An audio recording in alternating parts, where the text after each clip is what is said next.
750. I believe that we can do it. I believe. I mean, I these believe for teams sure. are putting on a heck of a show. I mean, players are known they've been together for 2 days.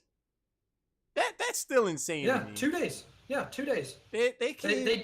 They didn't even play open. I don't think. I don't think they were all on for open. Yeah, no, probably not. They may have, but yeah. They were like, hey guys, let's start a team. Okay, let's show up for Heroes Sure. type Wednesday. Then. Yeah, let's just win it. Like, hey guys, do you want to do a team? Just get 5 players, and you want to play Heroes hype? And then Picante's like, nah, we're just gonna win Heroes hype. Okay, cool. That's chill. Let's do that instead. That sounds more fun. Picante just reached out to these guys. Was like, hey, there's this new game, Heroes Storm, that came out. You want to play it? And they were like, okay. Yeah, it's like Lego Legends, but better. So Dragonshire is the map of choice, and if I'm not mistaken, yeah, so players unknown have first pick, so no matter how this shakes out, Blank asked for this. They wanted Dragonshire. They wanted D-Shire. They gave up first pick and took us to D-Shire. They looked at their opponents. They looked at the Lucio play, the Arthas play, the Medivh play, the Tassadar play, and they were like, we're going to give them first pick. Bold strategy. I actually want to know what chat thinks. Like, who does Twitch chat think are going to win? Players unknown or... Well, I see Arctic Dude said players unknown will stay undefeated. If you want players unknown to win, give us a flex. If you want Blank to win, then type Ethics is best support. That sounds fair. Seems legit. We'll do our own little Twitch poll in chat. So yeah, get spamming. Send them your energy. And do we want a game 3 or gonna be a 2-0?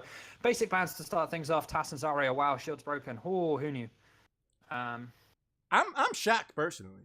Yeah. I didn't see it coming. Wait, were you expecting like, I don't know, Lily and Uther bans? Because that's what I was thinking. Well, this isn't 2.0 just yet. I'm telling you, man, Lily, you'll see. Did Lily actually get changes or no? Her E got like a pretty significant buff. Like it does more damage. I think it has a shorter cooldown. I don't know. Like it's just bad. Just bad. Picante will be back on Falstad. Paves the way for a mouth to Haka, so global presence on either side. Arthas Greymane.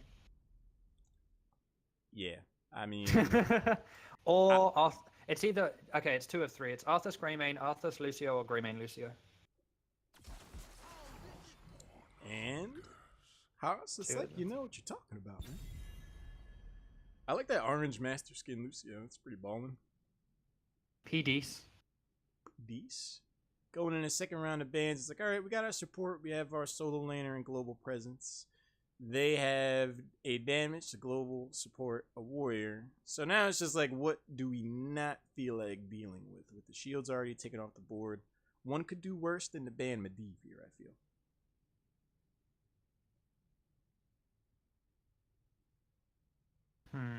I don't actually think Medivh is needed as a ban. I mean, it's scary for sure, but I don't think it's necessary. So you expect Blank to pick up Greymane here in their 3-4, so we won't see a ban on that. Maybe a Gul'dan ban. Okay, they do go for the Medivh. Respecting Domovarian makes sense. Fair enough. I expect like a Gul'dan or Greymane ban to come out. Okay, they go for the noob. I'm terrible, it seems. I'm just gonna stop talking. Well, I mean, the proverbial holy trinity is already selected for players unknown, so it becomes like, what do we not feel like dealing with? And I mean, regardless of the situation, Domovarian's portals and follow-up alone, like, sure, they were able to shut down a lot of the damage he did earlier, but that's a lot of mental energy being spent to do that. Like, if you can just take that off the board and play a more straight-up game, why not? Paves the way for Greymane and Merlin get picked up. A lot of damage in lockdown.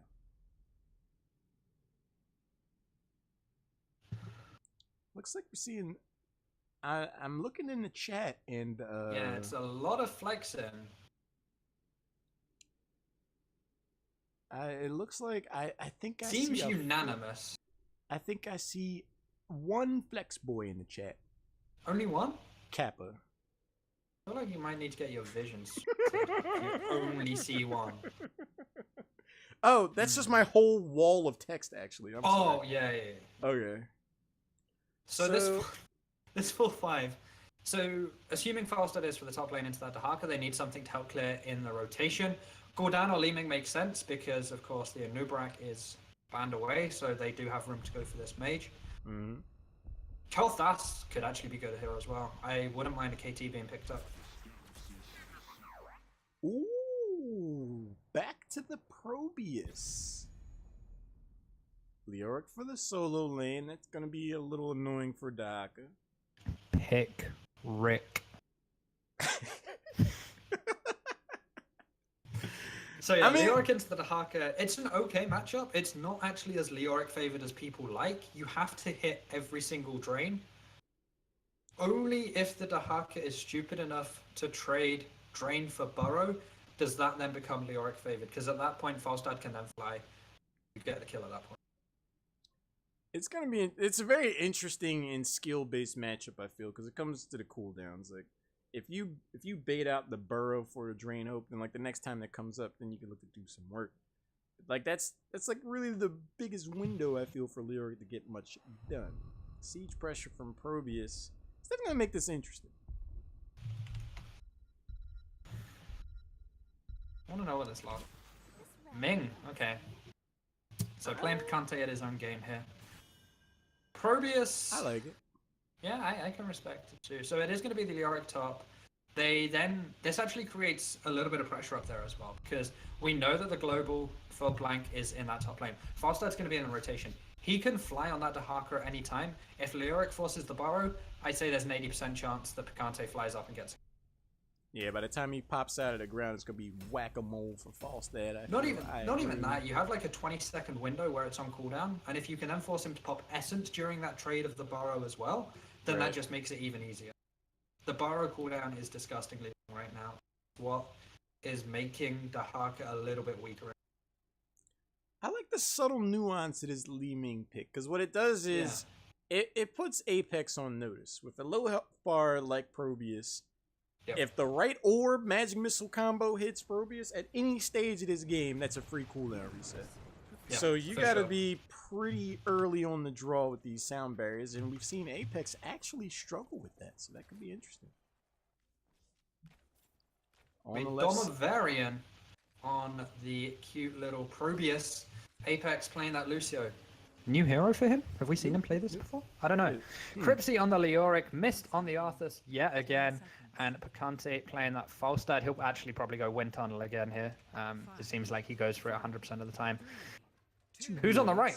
On the right side, we got Blank looking to make a game 3 happen. Ball and Beast is on Greymane. Lex Uthis playing Dahaka. Li Ming being played by Araragi. Grizz is back on Murder and Ethics. Switches over to Mouthfeel. Pylon being placed down means Domo can spam some stuff. He's going to go for that Cannon Rush style build. A little bit of a B-step to start things off here as well. Just the tanks gaining this brush. Making sure there's no tomfoolery going along. I like you using the word tomfoolery. He's a marksman for Falstad. I like it. I feel like I kind of have to, you know, the accent. Yeah. What kind of shenanigans are these? Is that my EU accent work? I'll give you like 6.5. Oh! Aced it then. Memes. So it's actually the Falstad in the solo top lane here. I feel like they're losing a little bit of pressure here because Falstad is kind of stuck in this lane, whereas in the rotation you do have this wave clear element. But I guess you're not really looking to rotate with Domo because he's a tiny little probe who just gets destroyed by orbs all day. So I can understand why they're keeping Leoric mid. You go Caesar Marksman and commit Falstad to the solo lane when you have another strong solo laner. Curious. But the first set of shrines are here. Grizz will be able to hold on to this bottom one. Apex gets forced back on 3 members here. So you're not going to see too much aggression out of players unknown right now. Yeah, Falstad does just control this top shrine right now. But bot lane, it's this 3v3, which certainly favors player unknown in the wave clear, because they have that Domavarian factor once again on the Probius. Mid lane, Leoric can shove pretty nicely. He's under very little pressure. If someone does come out here, he'll just Wraith walk away. They see the Muradin mid, they see the Greymane mid, they're going to go take back bot. Here they go.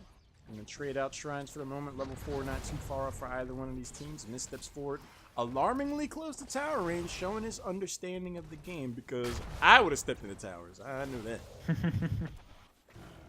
The question for me is, at which point are we going to see the siege camps get taken? It's usually between this like 2 and 4 minute mark. Cripsy's going to try and go for this, but that was very ambitious. Falstad does get killed up in the top lane. That was a roam from Grizz. Health bars are 100% as well.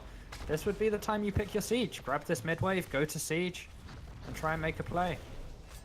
I mean, I think those minions were the real MVP, because Leoric wasn't going to get that one way or the other. They stepped out of the lane. They're like, excuse me, sir.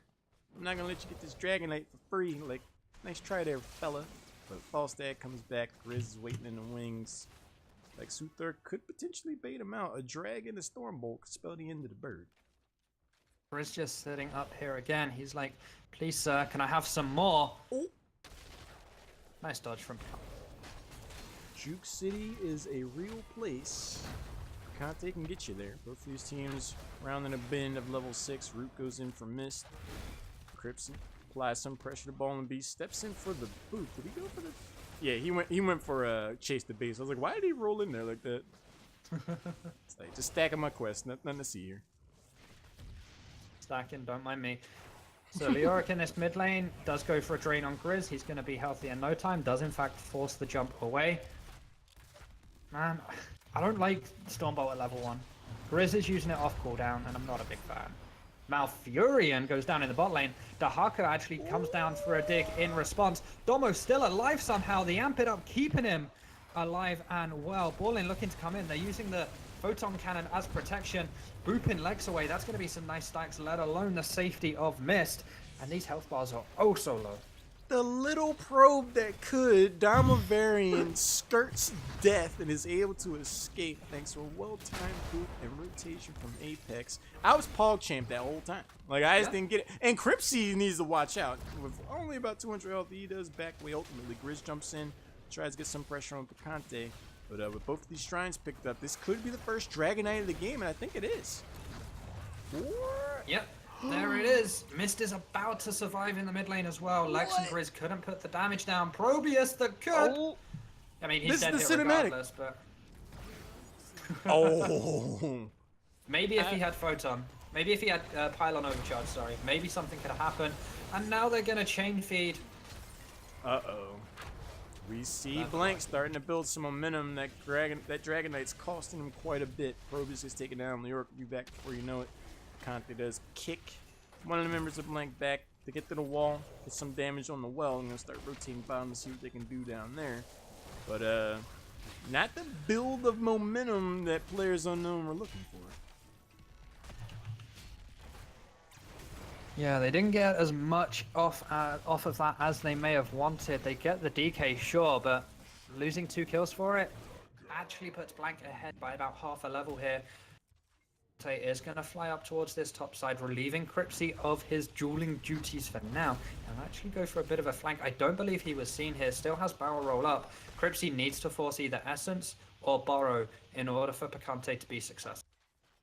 And Picante is just waiting in the wings. Barrel rolls over, gets some damage. He was looking for a dig. There's the Essence. There's the Burrow. Can they body block? He hits his W. It expires, but he is able to get out of there. What was that? As soon as at 7 on Doc? What was that? You saw Picante barrel roll over, and Lex just stood there for a moment. He was looking for a dig down bot because of the invade on the siege camp, meaning there was a little bit more damage coming off. He will just... Oh, Picante, goodbye. Ooh. Yeah, good. Stormbolt does land. And even in spite of that level 1 talent from Grizz, like, the shield didn't even go down from that. So I agree with you. I don't see the merit. Is he gonna... Drag. Ooh. He's no Damaverian, that's for sure. I mean, what's tough about that is the flight animation is so telegraphed. Like, Picante was like, all right, guys, well, I guess I'm gonna leave. Drag.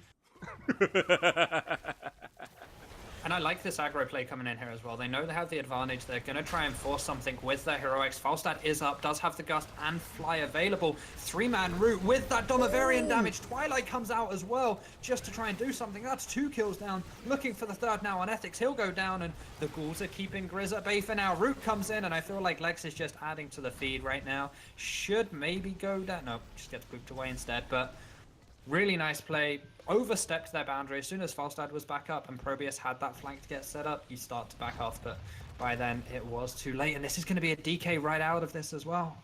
That was a devastating Twilight dream. The moment that happened, like, Greymane had no health, Falstad flies in, Players Unknown rallies back the hard way, comes away with the second Dragon Knight of the game.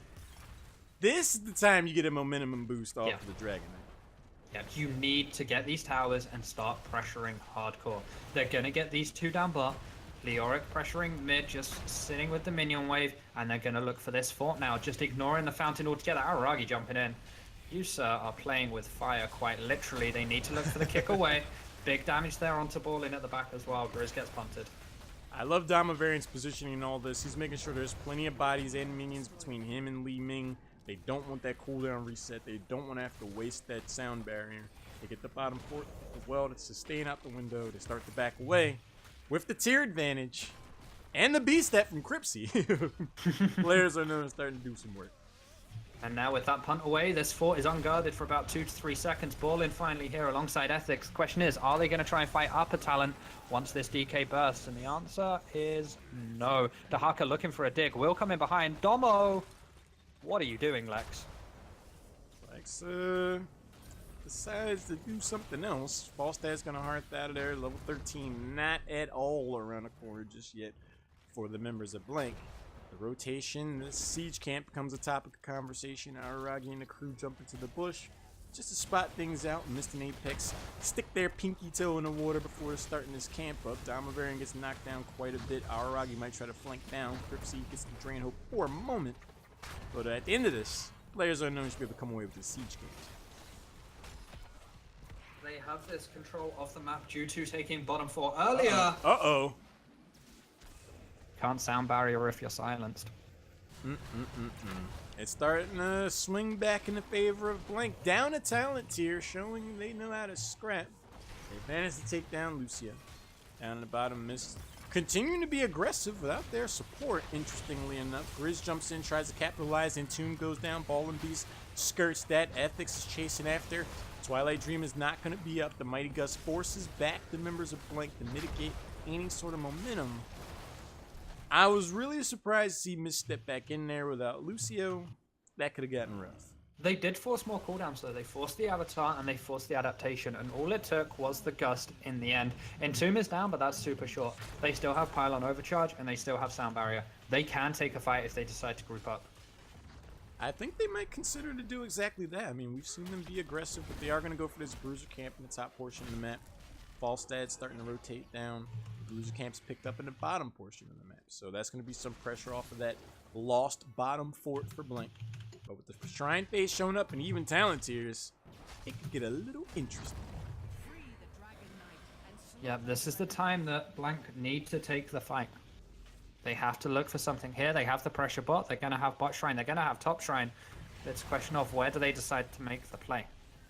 Mist throws in the root, spots out a couple of members of Blank. 4 of them are here, only 3. But Falstad could fly down. Leoric isn't too far away. Grizz steps in, starts to trade barbs with Mist for a little bit. See the turret get taken down. Domavarian starting to rebuild. He can build again. He can bring it back. Oh, Domo gonna get stunned up here. Jumped on Cursed Bullet. I mean, it's not the most value, but they find the kill regardless. There are still kills to be had here, though. Falstad will fly down. They're looking for Grizz. A lot of damage now coming in onto Ballin. Big silence stops Arthas using his ghouls and Lucio using Sound Barrier. Gust away does isolate these 2 tanks. Little Probe gets taken down. Lex Luthor, the next start burrows, but it's not going to be... Oh, the adaptation brings him back. Almost resets Self Bar, but at the end of it, I do think he's going to end up going down. The Entomb. The Entomb, though. Uh-oh. Locks in Lucio. Well, the turnaround. Ball and Beast and the crew are not done yet. Oh, he's like, oh, wait. My old bar is a little low.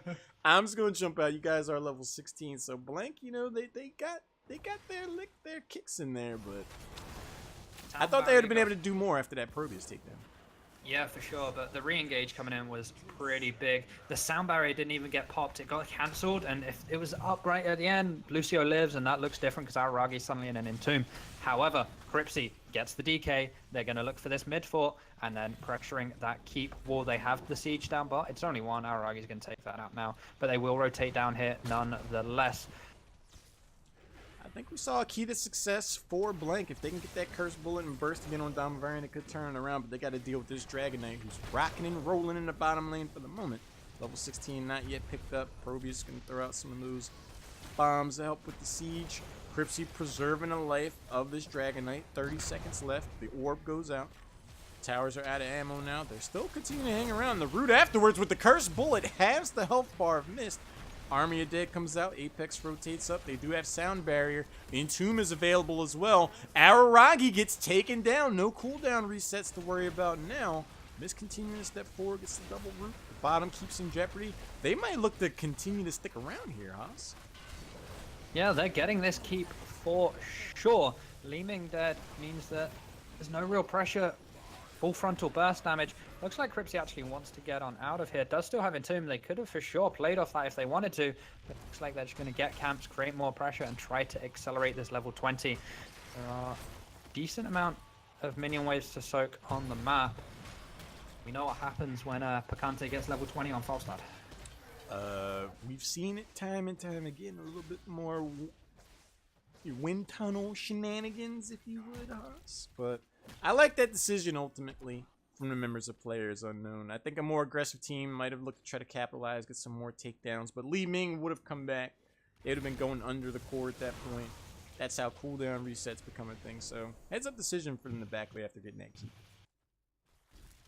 Yeah, now this is just going to pressure out this bot lane so much with these catapults that I don't think that Blank ever get both shrines now, because it's going to be so hard for them to push into this bottom lane because it's so far outside of their safety zone. Their safety zone through bot is essentially their core. And if you're out that far contesting that bottom shrine, the fight is unlikely to go your way. I mean, you look at Player Unknown, and they still have their towers down there. They have so much territory and so much safety net down in that bottom side of the map that Blank just can't step into it. And this actually becomes an instance where Dahaka can be something of a liability on this map, because he can't really burrow around like that. And if he's in a position where he's not able to be like, all right, I can burrow down here and make a huge difference in his team fight, he's slowly ambling around in the lane. He's not able to rotate. And then when you're against the Lucio that can speed everybody up,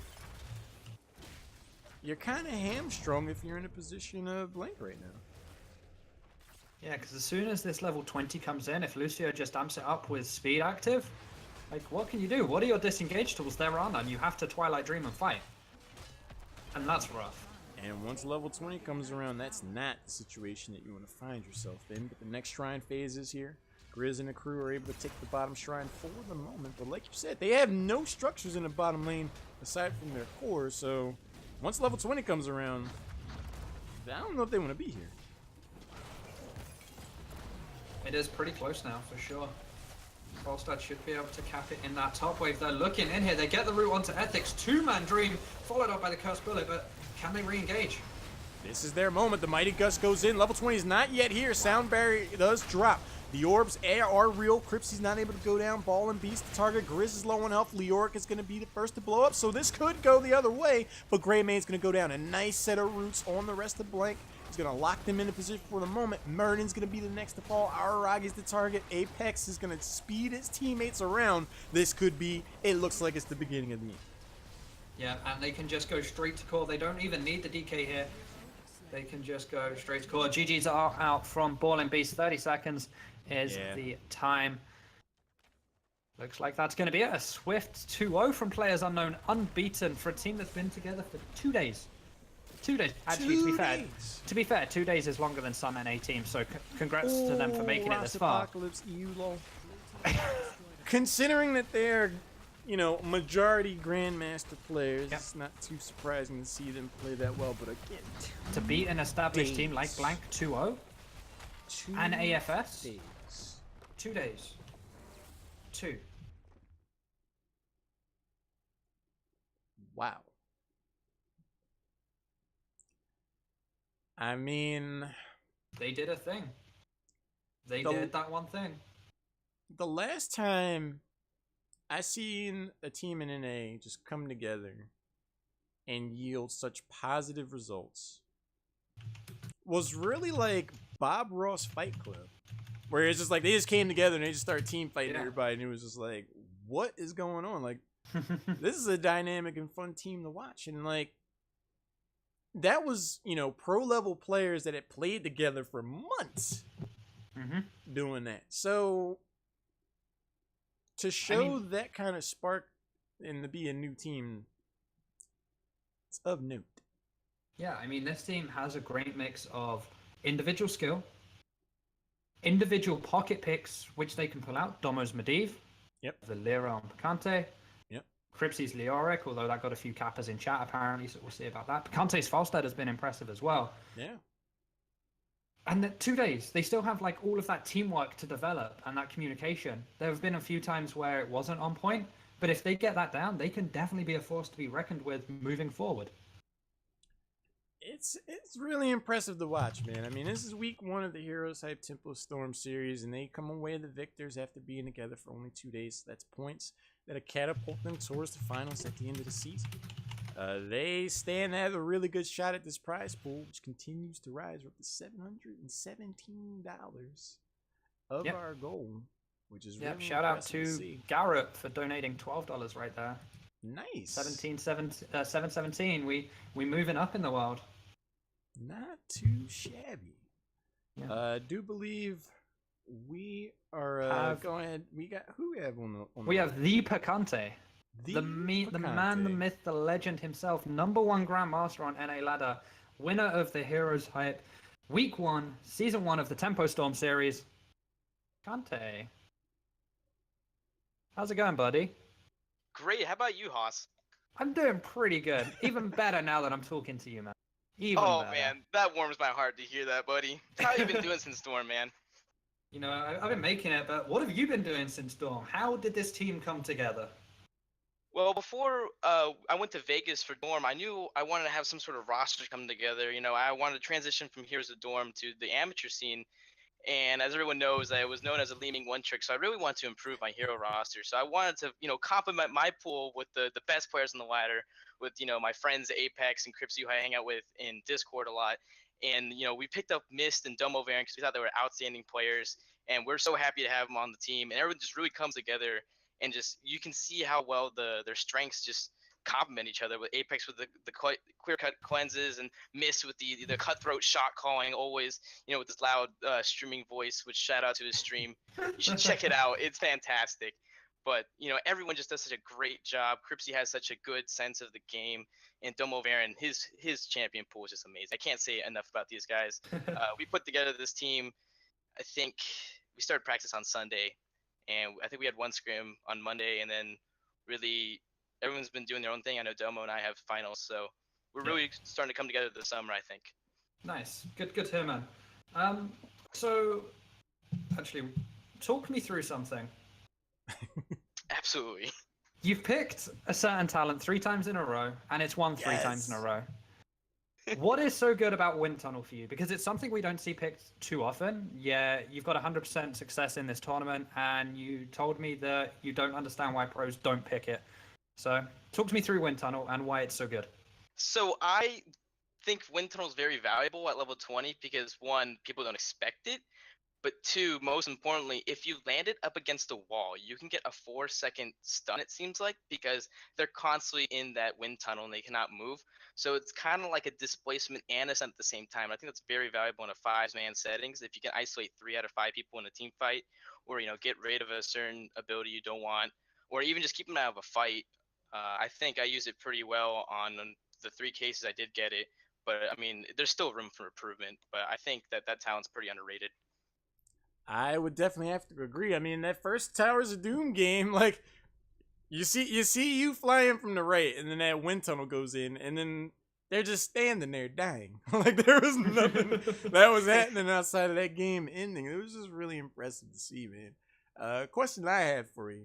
So, you know, you guys have these X Factor picks, like Damavarian's Medivh. do you guys prefer to see them banned? Like, you're like, all right, cool, they banned Medivh, so now we can take X, or is it like we want to take those heroes? That the first point was actually exactly what we were thinking this draft for the Dragonshire game, especially they banned out the Medivh. We were just thinking Probius right off the bat.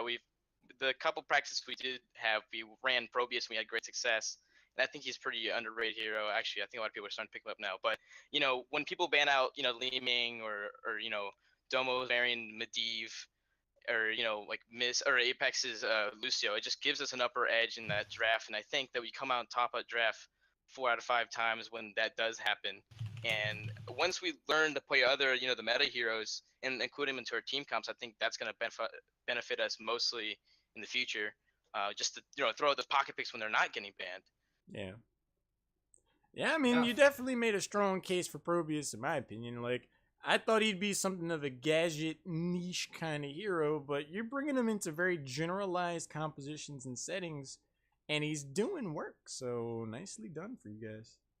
Yeah, and just following on from that, final question from me. Y'all picked Cassia in the first game. What are your thoughts on her as a hero, and do you think we'll see more play from her? Absolutely. I think she's a very strong hero. I personally think she's a great supplementary damage dealer as opposed to a main carry. So but kind of in that like 4/5 flex role, right? Yeah, absolutely. I think she's a good counter pick. For example, I think we picked it into like a Greymane or some sort of auto attack hero. Yeah. And the ball lightning just did a lot of AoE damage. We were thinking about going to Valkyrie, which is still really good, but I think Cassie is a very good hero, and we'll definitely see her a lot more in the meta as she becomes available in the HGC series. Cool, man. It's been really impressive to see your rise. Like I was saying at the beginning of the night, like when we met in Vegas, you're like, hey man, you casted my first chair league game. Like, just to see the hard work and stuff that you've put in, it's awesome to see it pay off for such a cool dude. So I can't wait to see more of you in the amateur scene. Thank you. I really appreciate that, Howard. Congratulations, man. It was great hanging out with you in Vegas and meeting you for the first time and flaming you for being a Li Ming one trick. And hopefully we can play against each other in the Dorm All-Stars. That would be pretty decent. Any final shout-outs, man? No, just shout out to my teammates. They really came together despite the low amounts of practice we have. They're an outstanding group of guys. Great atmosphere inside the chats, and I really enjoy everyone in my team and playing with them. And I think I just want to shout out one more time to Miss the stream. He's pretty much the face of our team, and he's got the voice and direction that we want. Nice. Well, congratulations, man. Hope we see you again in future weeks. Plenty of action here for you guys. For sure. You got to come back because you haven't dropped a game yet, and you have to keep going until you lose one. Like, you lose one game, that's when you're like, okay, we're done. But thanks for coming on. It's been awesome, and let's wrap this evening up. No problem. Thank you. It was a pleasure, guys. I'll see you guys later. Have a good one. Take it easy. You too. What a great start to week 1 of the Heroes Hype Tempo Storm series. I knew we'd see some impressive play, but I didn't know it'd be like that. Like this. It's really impressive to see because NA just its amateur scene just continues to improve. The bar continues to get raised. You can't really just be like, well, I play some unranked games, so I'm just going to show up for Heroes Hype. Like, you can. Yeah. But you're gonna meet your maker. You're gonna see some high level play, so it's cool to see this kind of thing. Big shout out to Tempo Storm partnering with Heroes Hype this season. It's been amazing already. Big shout out to the admins. You guys have worked really hard to make all this happen, and it makes our lives easier. Like he invites us in the lobbies. As much as I flame argue, good job. Yeah, see. But we're gonna host a member of Tempo Storm, Kalamalka. If you haven't donated to the prize pool yet, I would encourage and invite you to do so. My name is Lauren. I've been joined by the Memer and Dreamer. It's been my pleasure to cast with Haas, man. It was good casting. It's been great, man. It's good to go back to, and hopefully we can do this again sometime soon. Yeah. But for now, we're gonna call it a night. Thanks for hanging out, everybody. Hope to see you again every Wednesday for the next 5 weeks, 9 o'clock Eastern, 6 Pacific. See you soon. You guys have a good night. We're going to host Kalamalka. See you later.